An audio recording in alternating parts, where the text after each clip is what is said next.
وَإِذَا قُرِئَ الْقُرْآنُ فَاسْتَمِعُوا لَهُ وَأَنصِتُوا لَعَلَّكُمْ تُرْحَمُونَ واذكر ربك في نفسك تضرعا وخيفة ودون الجهر من القول بالغدو والآصال ولا تكن من الغافلين. الحمد لله نحمده ونستعينه ونستغفره ونؤمن به ونتوكل عليه ونعوذ بالله من شرور أنفسنا ومن سيئات أعمالنا من يهده الله فلا مضل له ومن يضلله فلا هادي له ونشهد أن لا إله إلا الله وحده لا شريك له ونشهد أن سيدنا ونبينا ومولانا محمدا عبده ورسوله أما بعد أعوذ بالله من الشيطان الرجيم بسم الله الرحمن الرحيم النبي أولى بالمؤمنين من أنفسهم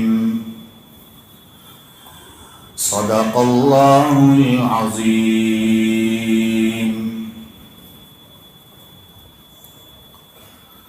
درفشانی نے تیرے قطروں کو دریا کر دیا، آنکھوں کو بینا دل کو روشن کر دیا. خود نہ تھے جو راہ پر اوروں کے ہادی بن گئے، کیا نظر تھی جس نے مردوں کو مسیحا کر دیا. محمد کی محبت دین حق کی شرط اول ہے، محمد کی محبت دین حق کی شرط اول ہے. اسی میں ہو اگر خامی تو سب کچھ نامکمل ہے. ان اللہ وملائکتہ یصلون علی النبی یا ایہا الذین آمنوا صلوا علیہ وسلموا تسلیما. اللہم صل علی سیدنا محمد وعلى آل سيدنا محمد وأصحابه وأزواجه وبارك وسلم.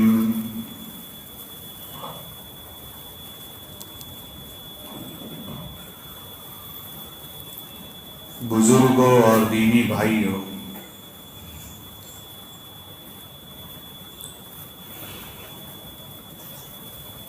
ربیع الاول کا مہینہ چل رہا ہے.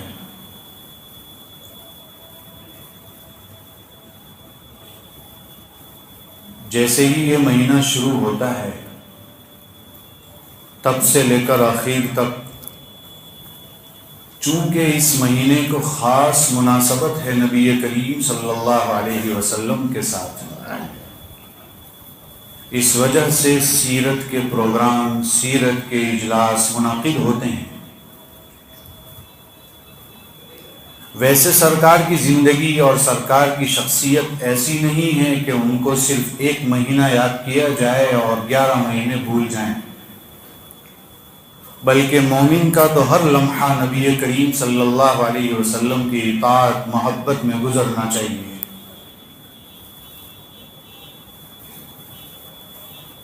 ترمذی شریف کی روایت ہے، محبت کا معیار کیا ہے؟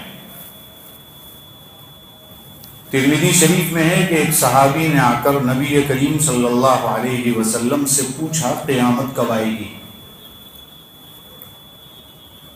آپ صلی اللہ علیہ وسلم اس وقت نماز کے لیے تشریف لے جا رہے تھے، تو آپ نے سوچا کہ نماز کے بعد بات کریں گے ان سے۔ جیسے ہی نماز سے فارغ ہوئے، صحابہ کرام کا مجمع تشریف فرما تھا، اور ایک دم سے آپ صلی اللہ علیہ وسلم نے پوچھا، بھائی وہ کہاں ہیں جس نے مجھے نماز سے پہلے سوال کیا تھا؟ انہوں نے بتایا کہ اللہ کے رسول حاضر ہوں۔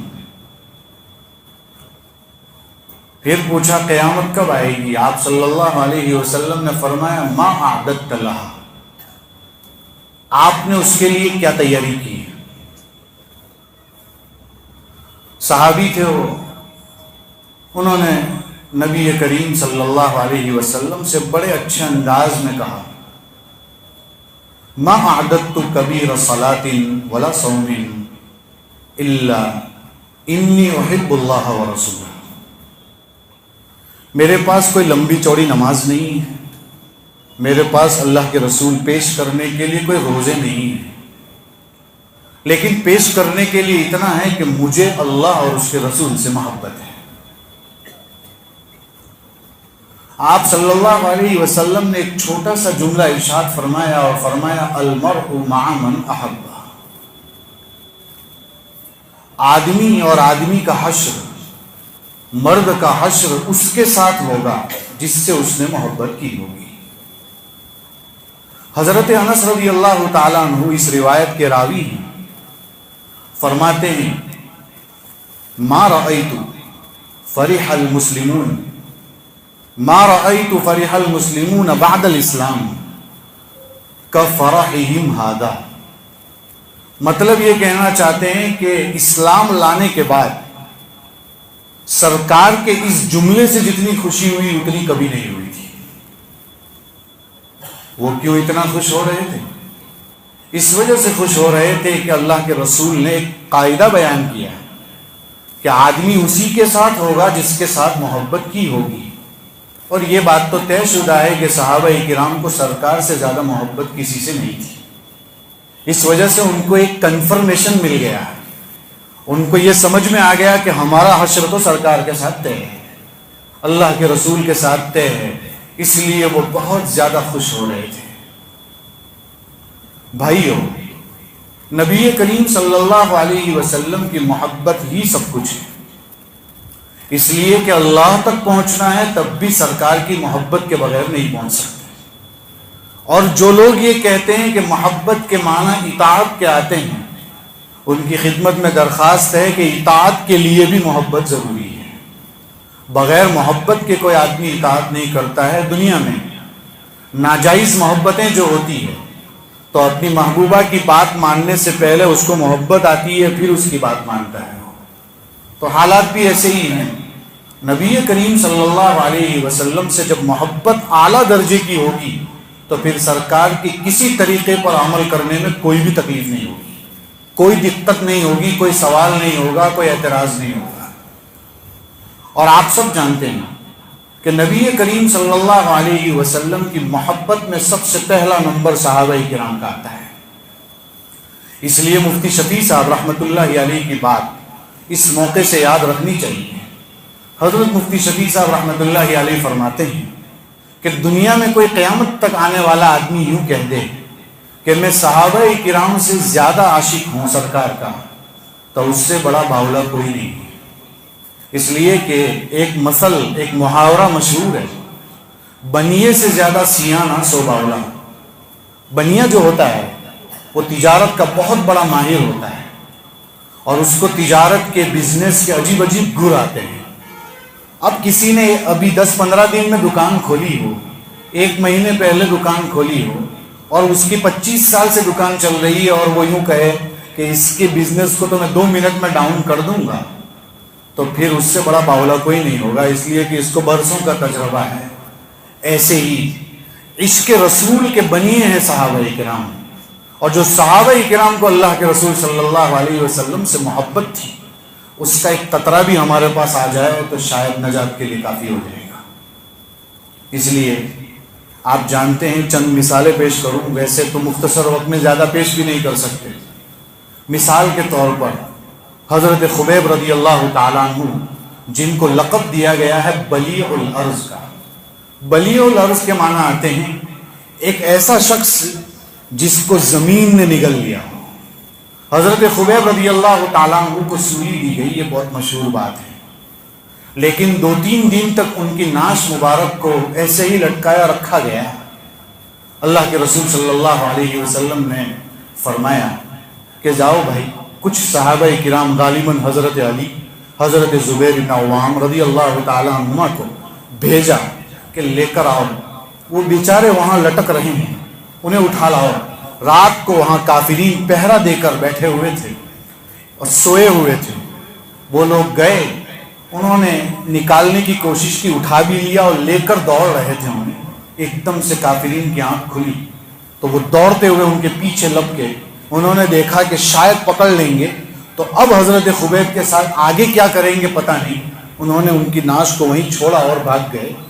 لکھا ہے علماء نے کہ جس زمین پر ان کو چھوڑ دیا تھا ان کو، وہ زمین پھٹی اور ان کو نگل لیا حضرت خبیب رضی اللہ تعالیٰ، اس لیے انہیں بلیع الارض کہا جاتا ہے۔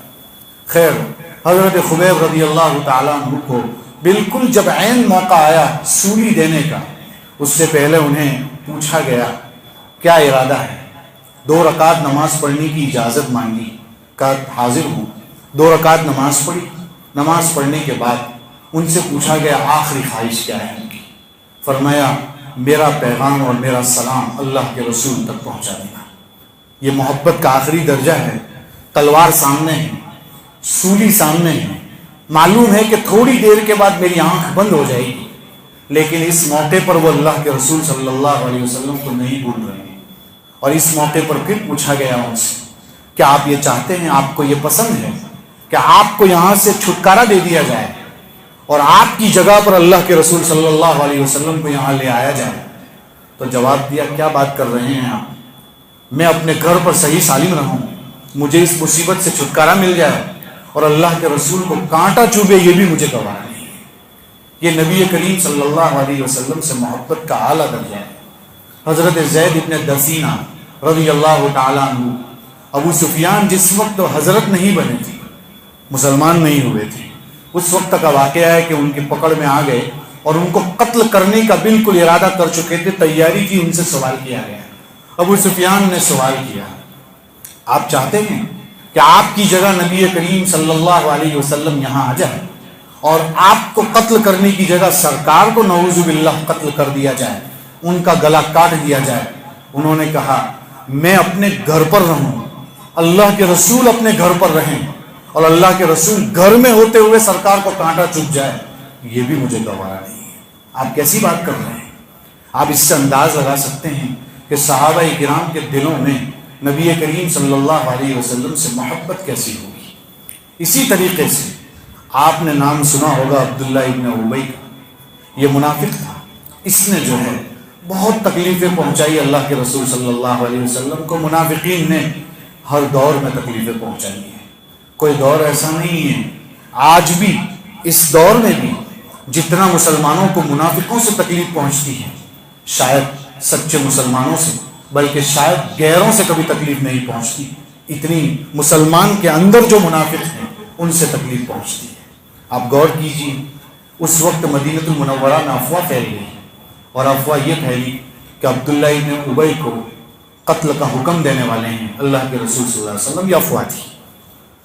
ان کے بیٹے تھے عبداللہ، وہ مخلص تھے، مسلمان تھے، ان کو پتہ چلا تو وہ نبی کریم صلی اللہ علیہ وسلم کی خدمت میں حاضر ہوئے اور آپ صلی اللہ علیہ وسلم سے جا کر فرمایا اللہ کے رسول میں نے ایسا سن رکھا ہے کہ میرے والد کے لیے آپ قتل کا حکم نافذ کرنے والے ہیں، حکم نافذ کرنے والے ہیں۔ آپ نے فرمایا نہیں، ایسا کچھ بھی نہیں۔ ابھی آپ کچھ بولے نہیں، اس سے پہلے آپ نے نہیں ہاں کا جواب بھی نہیں دیا، لیکن انہوں نے کہا اگر اللہ کے رسول آپ کا منشا اگر یہی ہے کہ آپ میرے والد کو قتل کا حکم دینے والے ہیں، تو آپ کی حکم دے رہے ہیں، میں ہی اپنے ابا جان کی گردن کاٹ کر آپ کے پاس پیش کر دوں گا۔ یہ ہے میرے بھائیوں باپ کی محبت سے زیادہ سرکار کی محبت۔ حضرت عمر رضی اللہ تعالیٰ عنہ جب اللہ کے رسول صلی اللہ علیہ وسلم نے، وہ روایت ہے جس میں ہے کہ تم میں سے کوئی شخص اس وقت تک مومن نہیں ہو سکتا جب تک کہ وہ اپنے ماں، اپنے باپ، اپنے بچوں سے، اپنے نفس سے بھی زیادہ محبت سرکار سے اس کو نہ ہو جائے۔ جب یہ روایت آئی تو حضرت عمر رضی اللہ تعالیٰ عنہ نے فرمایا تھا، اللہ کے رسول مجھے بھی بہت محبت ہے، لیکن اپنی جان سے زیادہ آپ سے محبت نہیں ہے اللہ کے رسول۔ آپ صلی اللہ علیہ وسلم نے فرمایا تب تو آپ کامل مومن نہیں ہیں۔ پھر فرمایا اللہ کے رسول اب سے میری جان سے بھی زیادہ آپ پیارے ہیں۔ تو آپ صلی اللہ علیہ وسلم نے فرمایا الآن یا عمر، اے عمر اب تم کامل مومن ہو گئے۔ میرے بھائیوں اس سے اندازہ ہوتا ہے کہ محبت کیسی ہونی چاہیے۔ اپنے گریبان میں جھانکیں کہ اللہ کے رسول صلی اللہ علیہ وسلم سے ہماری کتنی محبت ہے، ہمیں سرکار سے کتنا پیار ہے۔ سرکار کے طریقوں کو، سرکار کی ذات پر آج بھی کیچڑ اچھالا جا رہا ہے۔ ٹھیک ہے ہمارے علاقے میں نہیں اچھالا جا رہا ہے، کہیں اور اچھالا جا رہا ہے، لیکن کہیں بھی اچھلتا ہے کیا ہمارے دلوں میں اس کی تکلیف ہوتی ہے یا نہیں ہوتی؟ اگر نہیں ہوتی تو خیر منانا چاہیے کہ کیا واقعتاً مجھے اللہ کے رسول سے محبت ہے یا نہیں، یہ غور کرنا چاہیے، ورنہ پھر کوئی فائدہ نہیں۔ میں آپ کو ایک چھوٹا سا قصہ اس پر بھی بتا دوں۔ مولانا علامہ ظفر احمد عثمانی رحمۃ اللہ علیہ بہت بڑے عالم ہیں، بہت بڑے اللہ والے ہیں۔ علامہ ظفر احمد عثمانی رحمۃ اللہ علیہ فرماتے ہیں میں جس وقت حج میں گیا تو اس زمانے میں حج کشتیوں سے ہوا کرتے تھے، کشتیوں سے حج ہوتا تھا، بہت لمبا، بہت وقت گزرتا تھا۔ کہ جب حج میں گیا میں تو اس وقت ہمارا خیمہ وہاں پہنچنے کے بعد مکہ سے مدینہ جب پہنچے تو مدینۃ المنورہ میں مسجد نبوی میں روضہ رسول کے بالکل قریب میں میرا خیمہ لگا ہوا تھا، وہاں میں تھا۔ روزانہ ہم رات کو کھانا کھاتے، دھوپ بہت ہوتی، گرمی بہت ہوتی دن میں، اور رات کو بھی گرمی بہت لگتی، تو ہم لوگ باہر نکلتے اور کھانے کے بعد تربوز کھانے کا شوق ہوتا، اور گرمی میں انسان تربوز کھاتا ہے ٹھنڈک کے لیے، تو تربوز لینے کے لیے نکلتے، تربوز لے کر آتے، ہم کھاتے، اس کے چھلکے ہم جب باہر پھینک دیتے ہیں تو ہم دیکھتے تھے روزانہ کہ ہم سب کھا رہے ہیں یا کھانے سے فارغ ہو چکے ہیں، ایک بچہ آتا اور وہ چھلکے کو ہاتھ میں لیتا، اور جو کچھ تھوڑا بہت جو لال رہ جاتا، سرخ تھوڑا سا حصہ رہ جاتا، اس کو وہ خود کھانے لگتا ہے۔ ہم سوچتے یہ بچہ روزانہ آتا ہے اور گری پڑی چیزوں میں سے تربوز کے ٹکڑے اٹھاتا ہے، اور اس میں جو کچھ سرخی رہ گئی ہے اور جو کچھ لال حصہ رہ گیا ہے اس کو لے کر وہ کھا رہا ہے، کیا بات ہے؟ تھوڑی دیر غور کیا، 2-4 دن غور کیا، ایک دن اس بچے کو بلا کر پوچھ لیا بھائی آپ ایسا کیوں کر رہے ہیں؟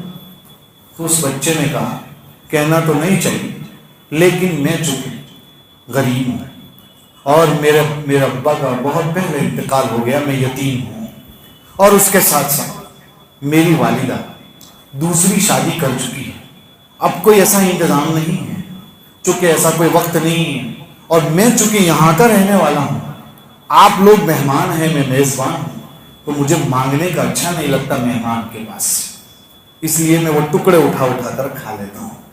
علامہ ظفر احمد عثمانی رحمۃ اللہ علیہ فرماتے ہیں آپ دیدہ ہو گیا، آنکھوں میں پانی آ گیا، کیا بات ہے؟ اس بچے کی ذہانت دیکھیے، اس بچے کی سوچ دیکھیے، اس بچے کا دماغ دیکھیے، کیسی گفتگو کر رہا ہے، کیسی بات کر رہا ہے۔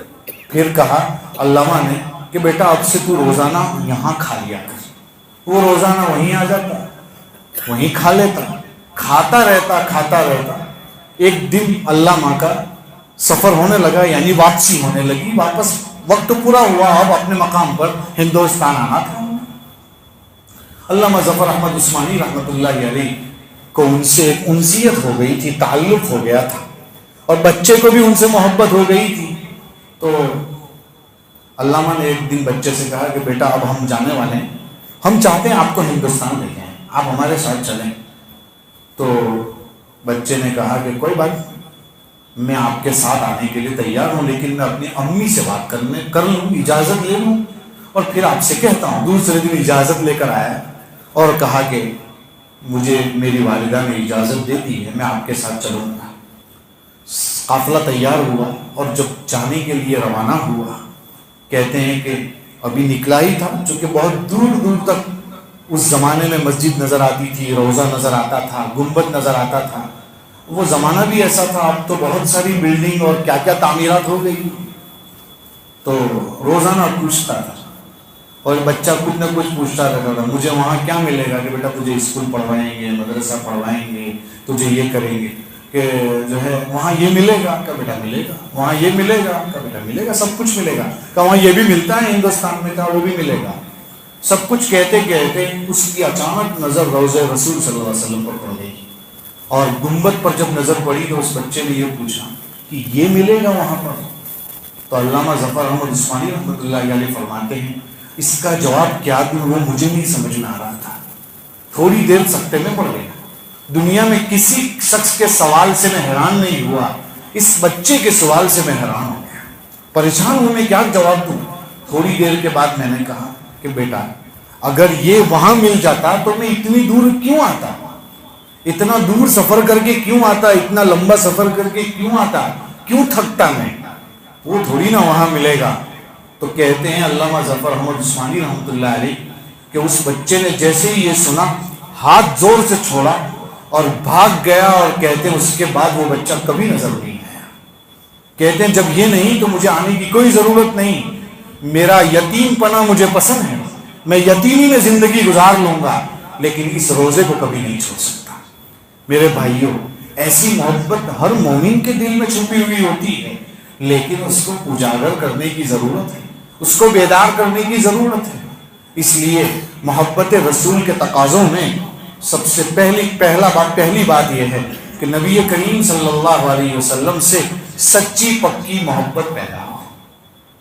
دوسرا، محبت رسول صلی اللہ علیہ وسلم کا مظہر دوسری چیز ہے آپ صلی اللہ علیہ وسلم کے خاندان سے محبت ہو، آپ کے گھر والوں سے محبت ہو، آپ کے رشتہ داروں سے محبت ہو۔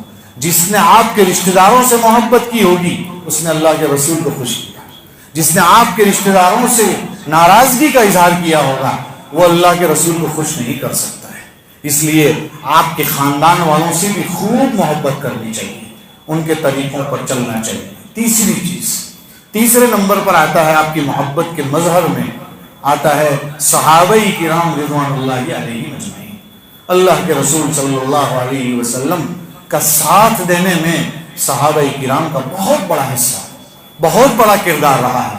اس لیے آپ صلی اللہ علیہ وسلم کے صحابہ سے خوب محبت کرنی چاہیے، بلکہ ہر صحابی سے پیار ہونا چاہیے۔ آپ غور کیجئے، صحابہ کرام تھے تو ہم ہیں، صحابہ کرام تھے تو ہم تک دین پہنچا ہے۔ اگر انہوں نے یہ قربانیاں نہ دی ہوتی، سرکار کے مشن کو لے کر دنیا کے کونے کونے تک نہ پہنچے ہوتے تو ہم تک دین کیسے پہنچتا؟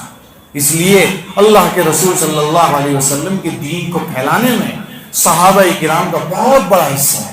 ہم نے آپ کو حضرت خبیب کا قصہ سنایا، حضرت زید ابن دسینہ کا قصہ سنایا، عبداللہ ابن ابی کے بیٹے عبداللہ کا قصہ سنایا، اور قصوں کی بھرمار ہے کہ انہوں نے کتنی قربانیاں دی ہیں۔ آپ کسی بھی صحابی کو اٹھائیں آپ کو پتا چلے گا، ابو بکر صدیق کی زندگی اٹھائیں، حضرت عمر کی زندگی اٹھائیں، حضرت عثمان، حضرت علی، عشرہ مبشرہ، حضرت بلال، آپ کی ازواج مطہرات، آپ کی بیٹیاں، حضرت زینب کی قربانی، حضرت علی رضی اللہ تعالیٰ عنہ کی قربانی، آپ کسی کی بھی زندگی اٹھائیں گے آپ کا ایمان تازہ ہو جائے گا۔ اس لیے صحابہ کرام رضوان اللہ علیہم اجمعین سے بھی خوب محبت ہونی چاہیے۔ چوتھے نمبر پر ہے آپ صلی اللہ علیہ وسلم کی امت۔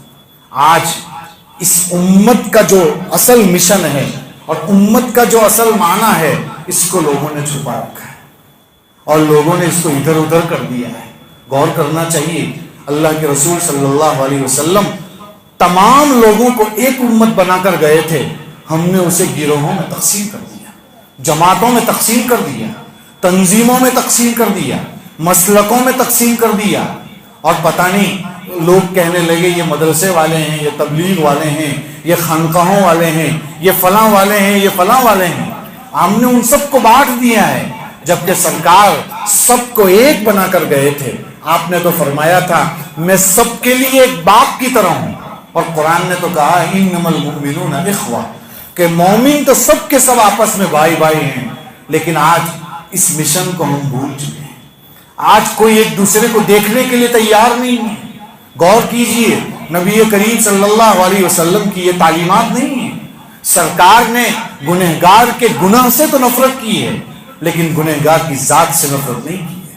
بلکہ اگر کوئی گنہگار کے اوپر تانا دیتا تو سرکار ناراض ہو جاتی کہ آپ اسے تانا کیوں دے رہے ہیں, اس شخص کا کیا قصور ہے. گناہ سے نفرت ہونی چاہیے, لیکن اس شخص سے نفرت نہیں ہونی چاہیے. آج ہم نے لوگوں سے نفرتیں کر رکھی ہیں. گناہ سے کون بچا ہوا ہے؟ گناہ میں سب ڈوبے ہوئے ہیں. کوئی یہ دعویٰ نہیں کر سکتا میں نے گناہ نہیں کیا ہے. لیکن حالات یہ ہے میرے بھائیوں کہ آج ہر ایک نے اپنی ایک 1.5 انچ کی اور 1.5 فٹ کی مسجد بنا کر رکھی ہے, اور وہ یہ سمجھنے لگتا ہے کہ ہم جو کر رہے ہیں وہ صحیح ہے, دوسرے لوگ غلط ہے. قرآن میں صرف اتنا آیا ہے تبلیغ کیجیے. تبلیغ کے کئی طریقے ہیں. جیسا ایک طریقہ اللہ تعالیٰ نے حضرت جی مولانا الیاس صاحب رحمۃ اللہ علیہ کے دل پر کھولا, اور مدرسے والے بھی کچھ کر رہے ہیں, مرکز والے بھی کر رہے ہیں, خانقاہ والے بھی کر رہے ہیں, مدارس والے بھی کر رہے ہیں, مکاتب والے بھی کر رہے ہیں. بلکہ کوئی آدمی رفاہی کام کر رہا ہے, وہ بھی اللہ کے رسول کا ہی کام ہے. اگر کوئی آدمی کسی کو رستے میں چلتے ہوئے دعوت دے رہا ہے, یہ بھی اللہ کے رسول صلی اللہ علیہ وسلم کا کام ہے. میرے بھائیوں, اگر مدرسے والے مدرسے بند کر دیں تو بھی مشکل ہو جائے گا, خانقاہ والے خانقاہ بند کر دیں گے تو بھی مشکل ہو جائے گا, تبلیغ کا کام بند ہو جائے گا تو بھی مشکل ہو جائے گا.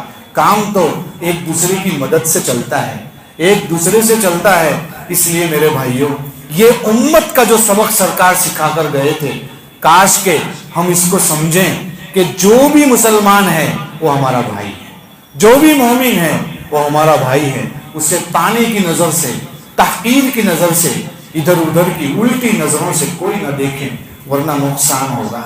یہ امت کا سبق اور امت پناہ جو سرکار بتا کر گئے تھے, یہ بھی سرکار کی محبت کا مظہر ہے. اس کے بعد نمبر آتا ہے سرکار کی محبت کے مظہر میں آخری چیز آتی ہے اللہ کے رسول صلی اللہ علیہ وسلم کے طریقوں سے محبت, سنتوں سے محبت. میرے بھائیوں, آج کل ہمیں دنیا کے ہیرو اور زیرو کے جو ہے طریقے پسند ہیں. پتہ نہیں کن کن لوگوں کے طریقے پسند ہیں, لیکن نہیں پسند ہے تو سرکار کے طریقے پسند نہیں ہیں. آج غور کرنا چاہیے. آج اللہ کے رسول صلی اللہ علیہ وسلم کی وہ بات یاد رکھنی چاہیے کہ آخری زمانے میں فتنے آئیں گے, اختلافات ہوں گے, لیکن صحیح طریقہ وہی ہوگا جس پر میں چلا ہوں اور میرے صحابہ چلے ہیں. ما انا علیہ و اصحابی, یہ اللہ کے رسول صلی اللہ علیہ وسلم فرما کر گئے ہیں. آپ نے یہ جملہ ارشاد فرمایا تھا, علیکم بسنتی و سنت الخلفاء الراشدین, میری سنت کو لازم پکڑو اور خلفاء راشدین کی سنت کو لازم پکڑو. آپ نے یہ ارشاد فرمایا تھا. حلیۃ الاولیاء کی روایت, اور بھی ایک جگہ یہ روایت ہے, المتمسک بسنتی عند فساد امتی فلہ اجر مئۃ شہید. آپ نے فرمایا تھا جب امت میں بگاڑ آ گیا ہو, فساد آ گیا ہو, ایسے موقع پر اگر کوئی میرے طریقے کو لازم پکڑ لے گا تو فرمایا کہ اس کو 100 شہیدوں کا ثواب ملے گا. اس لیے کہ اس نے اس موڑ میں جہاں امت میں فساد چل رہا ہے میری سنت کو عام کیا, میری سنت کو تھامے رکھا. تو میرے بھائیوں, اس دور کا تقاضا بھی یہی ہے. حالات بہت خراب ہے, پرفتن ہیں. سرکار اللہ کے رسول صلی اللہ علیہ وسلم ایک بہت بڑی شخصیت ہیں, بہت بڑے آدمی ہیں, بہت بڑا مرتبہ ہے, بلند و بالا مقام ہے آپ کا. اس کے ساتھ ساتھ آپ صلی اللہ علیہ وسلم کی اگر محبت دلوں میں ہے تو پھر یہ غور کرنا چاہیے کہ جس شخص سے محبت ہوتی ہے اس کے طریقوں سے محبت ہونی چاہیے. جس شخص سے محبت ہوتی ہے اگر اس کو کسی چیز سے نفرت ہے ہمیں بھی نفرت ہونی چاہیے. یہی اصل ہے. آپ نے فرمایا تھا سود مت کھائیے, نہیں کھانا ہے.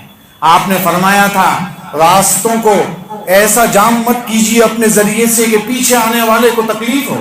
آپ نے فرمایا تھا راستوں کے حقوق کو لازم پکڑو. صحابہ کرام نے کہا تھا وما حق الطریق یا رسول اللہ, راستے کا حق کیا ہے اللہ کے رسول؟ تو جواب دیا گیا غض البصر, اور اس میں ایک بتایا دفع الاذى, راستے سے تکلیف دہ چیز کو ہٹانا.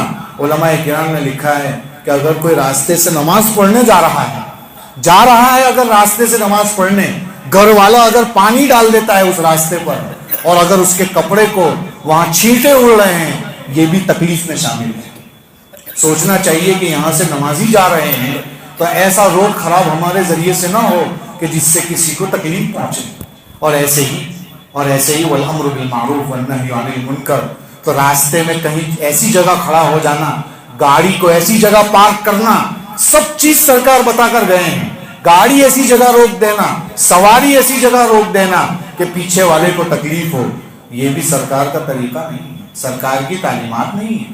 جب ربیع الاول کا مہینہ آتا ہے تو پتہ نہیں سرکار کی محبت میں چند لوگ ایسے باہر نکلتے ہیں جو روڈ کو جام کر دیتے ہیں، راستوں کو جام کر دیتے ہیں، اور وہ یہ سمجھتے ہیں محبت رسول کا یہ معیار ہے. محبت رسول کا یہ معیار نہیں ہے. سرکار کے طریقوں پر عمل کرنا یہ محبت رسول کا معیار ہے. سرکار کا طریقہ یہ بھی تھا کہ فضول خرچی مت کیجیے. فضول خرچی یہ اللہ کے رسول کا طریقہ ہے کہ آپ نے فرمایا، آپ نے اس سے نفرت فرمائی، بلکہ قرآن نے تو کہا ان المبذرین کانوا اخوان الشیاطین، فرمایا فضول خرچی کرنے والے شیطان کے بھائی ہیں. تو اس سے انداز لگا سکتے ہیں کہ محبت رسول کے نام پر پتہ نہیں کتنے خرچے ہوتے ہیں، لیکن آپ ان بھائیوں سے پوچھ سکتے ہیں کہ آپ نے جس دن اتنے خرچے کیے ہیں اس دن کیا ہم نے عصر کی نماز پڑھی تھی؟ اس دن کیا ہم نے مغرب پڑھی تھی؟ کیا اس دن ہم نے ظہر پڑھی تھی؟ اگر نہیں پڑھی تھی تو سرکار نے تو یہ بتایا تھا جعلت قرۃ عینی فی الصلاۃ، میری آنکھوں کی ٹھنڈک تو نماز میں ہے. بغیر نماز کے سرکار کی محبت تک کیسے پہنچ سکتے ہیں؟ اور نبی کریم صلی اللہ علیہ وسلم کی یہ بات میں اکثر بیان کرتا رہتا ہوں کہ آپ صلی اللہ علیہ وسلم سے خود پوچھا گیا کہ آپ پیر کو روزہ کیوں رکھتے ہیں؟ روایت ہے، بخاری شریف کی روایت ہے. آپ صلی اللہ علیہ وسلم نے فرمایا اس لیے روزہ رکھتا ہوں کہ میں اس دن پیدا ہوا تھا. تو اصل میلاد تو یہ ہے کہ اس دن روزہ رکھا جائے. سرکار تو روزہ رکھ رہے ہیں اور ہم میلاد کے نام پر پتہ نہیں کیا کیا کرتے ہیں. تو آپ انداز لگائیے، جہاں روزہ رکھنے کا حکم وہاں دوسری طرف لوگ سیلیبریٹ کرتے ہیں، جشن مناتے ہیں. تو یہ جشن منانا اور روزہ رکھنا یہ تو اپوزٹ چیز ہے، دونوں جمع نہیں ہو سکتی. اس موقع پر چونکہ وقت ختم ہو چکا ہے، پیغام یہی ہے میرے بھائیوں کہ میں نے آپ کے سامنے محبت رسول کے عنوان سے چند باتیں پیش کی. 2-3 باتیں لے کر جائیں. اصل تو یہ ہے کہ اللہ کے رسول صلی اللہ علیہ وسلم سے سچی محبت ہو، اور سچی محبت پیدا کرنے کے لیے آپ کی عظمت دلوں میں آنی چاہیے. اور آپ کی عظمت بٹھانے کے لیے آپ کے سامنے میں نے صرف یوں سمجھیے گھاٹ سے تھوڑا سا پانی نکال کے آپ کو دیا ہے، ورنہ اصل تو آپ کی زندگی پڑھو 2 چیزیں ایسی ہے جس کا کوئی کنارہ نہیں ہے. سرکار کی سیرت کو زندگی پر بیان کرو تب بھی پیٹ نہیں بھر سکتا اور آپ کی سیرت کا حق ادا نہیں ہو سکتا. بعد از خدا بزرگ تو یہ قصہ مختصر، اس کے بعد کچھ نہیں ہو سکتا ہے. لیکن جتنا بیان کیا ہے یہ بہت کم ہے، ہزاروں کروڑوں حصوں کا ایک چھوٹا سا حصہ ہے. لیکن اصل کرنا کیا ہے؟ آج کے بعد ہم روزانہ سرکار کی سیرت میں سے ایک صفحہ پڑھیں گے. اگر پڑھیں گے تو انشاءاللہ دھیرے دھیرے سرکار کی محبت دلوں میں آئے گی. پڑھتے رہیں گے تبھی دلوں میں محبت آئے گی. سرکار کو پڑھنا ضروری ہے. دوسری چیز میرے بھائیوں، آج کی بات کا پیغام ہے کہ محبت کے ساتھ ساتھ سرکار کی سیرت پڑھنے کے ساتھ ساتھ سرکار کا ہم پر حق بنتا ہے. اس لیے کثرت سے درود شریف کے عادی بنیں. اپنے آپ کو درود شریف کا عادی بنائیں. 50 مرتبہ، 100 مرتبہ، 300 مرتبہ، جمعہ کے دن 500 مرتبہ، 1000 مرتبہ، کم سے کم اتنا درود شریف پڑھیں. میرے بھائیوں، ایک درود پڑھنے پر اللہ کی رحمتیں اترتی ہے. کوئی بیماری نہیں آئے گی، کچھ بھی نہیں ہوگا. آپ پڑھ کے دیکھیں، یقین سے پڑھ کے دیکھیں. سرکار کی محبت کا یہ تقاضا ہے. اور نبی کریم صلی اللہ علیہ وسلم کی محبت میں آخری بات یہ کہہ دوں کہ گھر میں خوشی کا موقع آ جائے یا گھر میں غم کا موقع آ جائے، دونوں موقعوں میں سرکار کے طریقوں کو سامنے رکھیں، انشاءاللہ کامیابی ملے گی.